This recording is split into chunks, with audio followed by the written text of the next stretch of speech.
Problem number 1.42. A particle moves along the plane trajectory y as a function of x with velocity v whose modulus is constant. Find the acceleration of the particle at the point x equal to 0 and the curvature radius of the trajectory at that point if the trajectory has the form a में दिया हुआ है of a parabola y equal to ax square और b में दिया हुआ है of an ellipse x square upon a square plus y square upon b square equal to 1. a and b are constants here. तो हम लोग a को देखते हैं पहले. a जो कर्व दिया हुआ है y equal to K X square, यहाँ पर हमने a को रिप्लेस कर दिया है k से, क्योंकि a हम लोग जनरली एक्सेलरेशन के लिए यूज करते हैं. तो ये curve y equal to K X square बना हुआ है. पार्टिकल इसमें कांस्टेंट वेलोसिटी v से चल रहा है.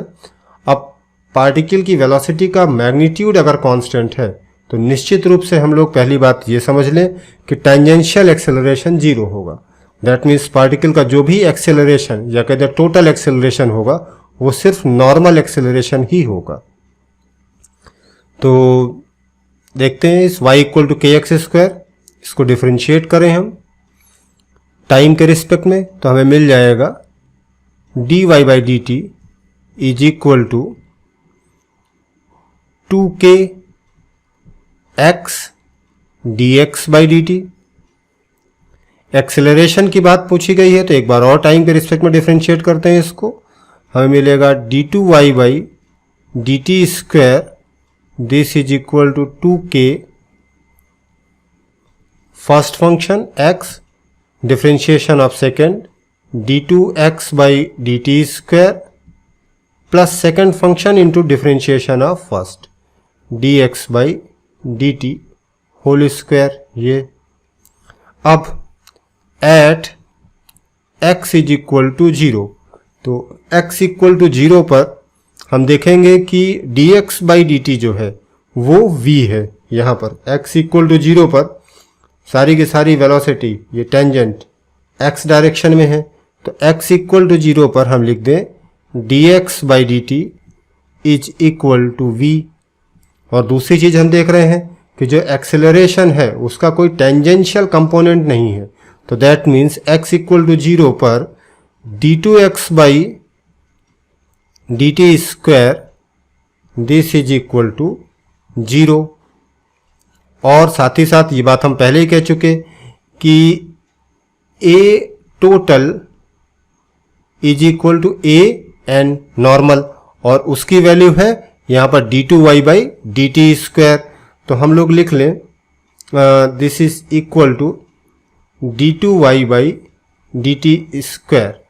तो hence a total is equal to a n is equal to d2y by D T square. अब देखें x की वैल्यू 0 रख दिया तो ये चीज 0 हो गई. यहाँ पर dx बाई डी टी को हम v सब्स्टिट्यूट कर दें तो ये जो d2y by D T square है ये हमें मिल जाएगा 2k v स्क्वायर. तो this is equal to 2k v square. तो हमसे दो चीज़ें पूछी जा रही हैं, find the acceleration and curvature radius. तो जो एक्सेलरेशन है वो 2k v स्क्वायर है. अब हम देख रहे हैं कि जो एक्सेलरेशन टोटल है वही नॉर्मल एक्सेलरेशन है, और normal acceleration a n is equal to V square by R होता है. तो अब हम यहाँ से इन दोनों चीज़ों को बराबर कर दें तो हमें रेडियस ऑफ कर्वेचर मिल जाएगा. तो hence V square upon R this is equal to 2k v square. तो this implies r is equal to 1 by 2k. ये चीज़ मिल जाएगी. तो जो प्रोसीजर हम लोगों ने a पार्ट के लिए अपनाया of a parabola y equal to K X square के लिए, सेम वही मेथड वही प्रोसीजर b पार्ट के लिए अब हम देखते हैं. b पार्ट में पार्टिकल ये इलिप्स में मूव कर रहा है, इलिप्टिकल पाथ है ये. तो b part equation of curve है X square upon k1 square plus y square upon k2 square is equal to 1। यहां पर भी हम लोगों ने a और b को रिप्लेस कर दिया है k1 k2 से। तो फिर इसको भी टाइम के रिस्पेक्ट में डिफरेंशिएट करते हैं तो हमें यहां पर मिल जाएगा 1 upon k1 square x dx by D T plus 1 upon k2 square y dy by D T, this is equal to 0। Acceleration की बात है तो इस चीज को हम लोग एक बार और डिफरेंशिएट करते हैं तो हमें मिलेगा 1 upon k1 square x d2x upon dt square plus dx upon dt whole square plus 1 upon k2 square y d2y by dt square plus dy by dt whole square, this is equal to 0। अब यहां पर भी x equal to 0 पर चूंकि हमसे पूछा जा रहा है, दैट मीन्स या तो इस पॉइंट की बात की जा रही है या तो इस पॉइंट की बात की जा रही है। तो हम लोग यहां पर देखें कि इन पॉइंट्स पर जो वेलोसिटी है वो x डायरेक्शन में है और चूंकि वेलोसिटी का मैग्नीट्यूड चेंज नहीं हो रहा है तो that means tangential acceleration which is d2x by dt square वो 0 होगा। तो जो भी एक्सेलरेशन यहां पर होगा वो सारा का सारा नॉर्मल एक्सेलरेशन और उसकी value v square upon r। तो हम लोग यहां पर लिखें at x is equal to 0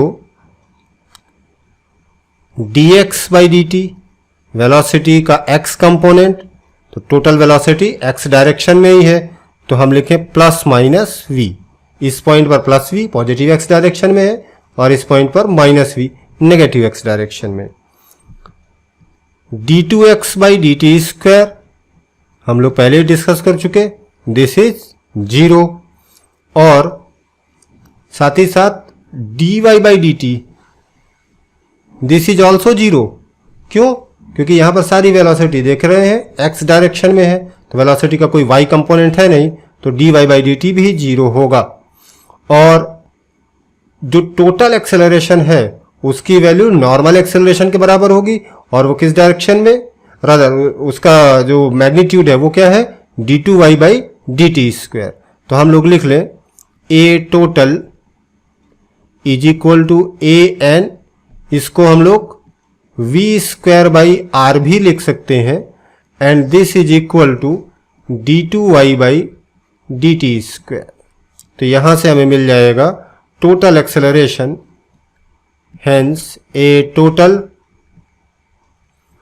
अब d2y बाई dt स्क्वायर यहां से देखें जरा, x इक्वल टू 0 तो ये चीज 0 हो गई, dx बाई dt ये स्क्वायर है तो ये v स्क्वायर हो जाएगा, y d2y by dt square. तो यहां पर y की वैल्यू हम लोग x इक्वल टू 0 पर है तो y की वैल्यू या तो हम प्लस के रख दें इस पॉइंट के लिए या तो माइनस के रख दें, सेम इलिप्स है ये, x square upon k1 square plus y square upon k2 square equal to 1। तो सिंपल कोऑर्डिनेट ज्योमेट्री से ये वाला पॉइंट होगा k1 0, ये पॉइंट होगा माइनस k1 0, ये पॉइंट होगा 0 k2 और ये पॉइंट होगा 0 माइनस k2। तो इस y की वैल्यू, ये वाला जो y है इसकी वैल्यू इस पॉइंट के लिए प्लस k2 और इस पॉइंट के लिए minus k2, dy by dt whole square. तो dy by dt velocity y direction में तो ये चीज 0 हो जाएगी। तो दिस इंप्लाइज a टोटल है, सारी वैल्यूज यहां रख दें तो हमें मिल जाएगा plus minus k2v square upon k1 square, ये मिल जाएगा। और r निकालना है तो फिर ये रिलेशन दिस, तो यहां से फॉर r इस a टोटल को an v square upon r, this is equal to magnitude की अब बात करें तो this is k2v square upon k1 square. तो दिस इंप्लाइज जो रेडियस ऑफ कर्वेचर है यहाँ इन दोनों पॉइंट्स पर, वो हो जाएगा k1 square upon k2 square, sorry k2। तो ये हमारा b पार्ट हो गया। तो a और b दोनों पार्ट्स में हम लोग देख रहे हैं कि इक्वेशन ऑफ मोशन दिया हुआ है, पाथ का मोशन दिया हुआ है, उसको हम लोगों ने टाइम के रिस्पेक्ट में डिफरेंशिएट किया। तो टाइम के रिस्पेक्ट में जब एक बार डिफरेंशिएट करेंगे तो रिलेशन x और y वाली वेलोसिटीज में मिल जाएगा। दोबारा इसको डिफरेंशिएट करेंगे तो जो रिलेशन मिला हमें उसमें d2x/dt स्क्वायर है जो x डायरेक्शन में एक्सेलरेशन, d2y/dt स्क्वायर मिलता है जो y डायरेक्शन में एक्सेलरेशन, dx/dt x वाली वेलोसिटी और dy/dt y वाली वेलोसिटी। यही चीज a और b दोनों में है। तो अब हम लोग x = 0 पर कर्व के अकॉर्डिंग देख लें कि भाई x वाली वेलोसिटी कितना होगा, x का एक्सेलरेशन कितना होगा, y का एक्सेलरेशन कितना होगा। शुरुआत से ही इस प्रॉब्लम में ध्यान देने वाली बात ये थी कि चूंकि दिया हुआ है कि वेलोसिटी का मैग्नीट्यूड फिक्स है, वेलोसिटी का मैग्नीट्यूड फिक्स है, दैट मीन्स टेंजेंशियल एक्सेलरेशन कुछ भी नहीं होगा। जो कुछ भी एक्सेलरेशन होगा वो नॉर्मल एक्सेलरेशन ही होगा। तो ये a total is equal to an हम b पार्ट में भी यूज किए हैं और a total equal to an यहाँ पर ये a पार्ट में भी यूज किए हैं और an को v² r कर दिया। तो यहाँ से हमें रेडियस ऑफ कर्वेचर मिल गया। रेडियस ऑफ कर्वेचर निकालने का एक फार्मूला ये भी होता है, अगर हमें कर्व का इक्वेशन मालूम है तो कर्व के किसी जनरल पॉइंट एक्स वाई पर radius of curvature 1/r is equal to mod d2y/dx square upon 1 plus dy/dx whole square to the power 3/2। इस चीज को भी हम लोग दोनों a और b पार्ट में यूज कर सकते हैं। बस कंडीशन हमें x = 0 वाली लगानी पड़ेगी, ये ध्यान रखें। तो चाहे तो हम नॉर्मल एक्सेलरेशन v²/r करके निकाल लें, चाहे हम लोग ये फार्मूला यूज कर लें। दोनों मेथड से हम रेडियस ऑफ कर्वेचर निकाल सकते हैं। तो ये हमारा प्रॉब्लम था 1.42।